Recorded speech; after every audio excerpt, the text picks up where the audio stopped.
ನಿಂಗೆಲ್ಲ ವಿಷಯನೂ ಗೊತ್ತಿದೆ. ನೀನು ತಡ ಮಾಡೋದು ಬೇಡ. ಅಣ್ಣ ಬರ್ತಿದ್ದಾಗೆ ಎಲ್ಲ ಹೇಳ್ಬಿಡು.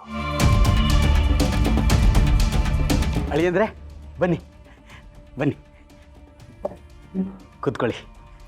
ಬಾ ಬಾ ಬಾ.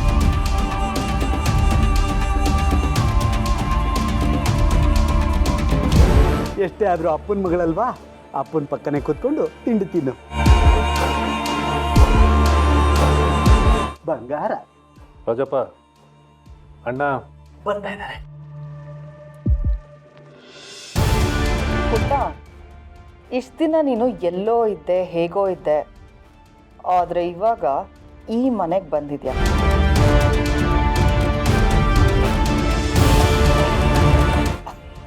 ಈ ಮನೇಲಿ ನಿನಗೆ ಪ್ರೀತಿ, ಗೌರವ, ರಾಜ ಮರ್ಯಾದೆನೇ ಸಿಗ್ತಾ ಇದೆ.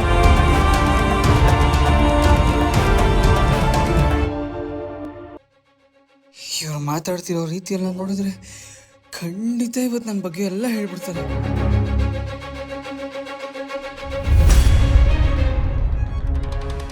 ಪುಟ, ನಿಂಗೊಂದು ಕತೆ ಹೇಳ್ತೀನಿ. ಕತೆ ಕೇಳ್ತಾ ತಿಂಡಿ ತಿಂತೀಯಾ? ಕತೆನಾ? ಕತೆ ಅಂದ್ರೆ ನನಗೆ ತುಂಬಾ ಇಷ್ಟ. ಯಾವ ಕತೆ ಹೇಳ್ತೀರಾ? ಒಬ್ಬ ಮುಖವಾಡ ಹಾಕಿರೋ ಮನುಷ್ಯನ ಕತೆ. ಒಂದೂರಲ್ಲಿ ಒಬ್ಬ ರಾಜ ಇರ್ತಾನಂತೆ. ಆ ರಾಜನ ಅರಮನೆ ಎಲ್ಲ ಇರುತ್ತೆ, ಆದ್ರೆ ಸಂತೋಷ ಮಾತ್ರ ಇರಲ್ಲ. ಇದನ್ನ ಒಬ್ಬ ಕಳ್ಳ ತಿಳ್ಕೊತಾನೆ. ಆಮೇಲೆ ಆ ರಾಜನ ಸಂಬಂಧಿಕ ಹಾಗೆ ಮುಖವಾಡ ಹಾಕೊಂಡು ಆ ಮನೆಗೆ ಬಂದು ಸೇರ್ಕೋತಾನೆ.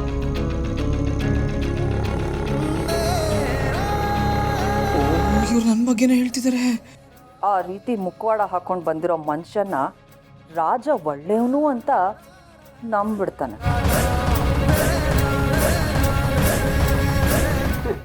ಆ ರಾಜ ದಡ್ಡ ಇರಬೇಕು.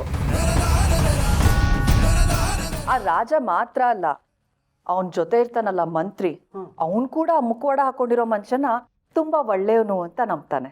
ಅಯ್ಯೋ ರಾಮ, ಆ ಮಂತ್ರಿ ಶತದಡ್ಡ ಇರಬೇಕು.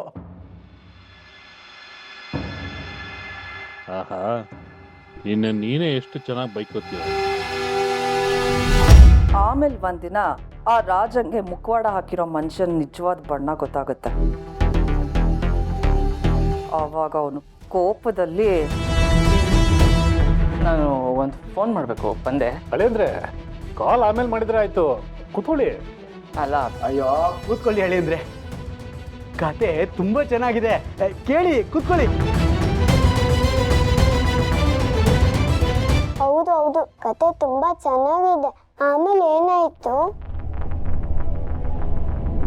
ಆಮೇಲೆ ಆ ರಾಜ ಕೋಪದಲ್ಲಿ ಆ ಮುಖವಾಡ ಹಾಕಿರೋ ಮನುಷ್ಯನ ಕೊಂದು ಅವನ ಸಿಗದು ಹಾಕಿ ಊರ್ ಬಾಗ್ಲಿಗೆ ತೋರಣ ಕಟ್ತಾನೆ.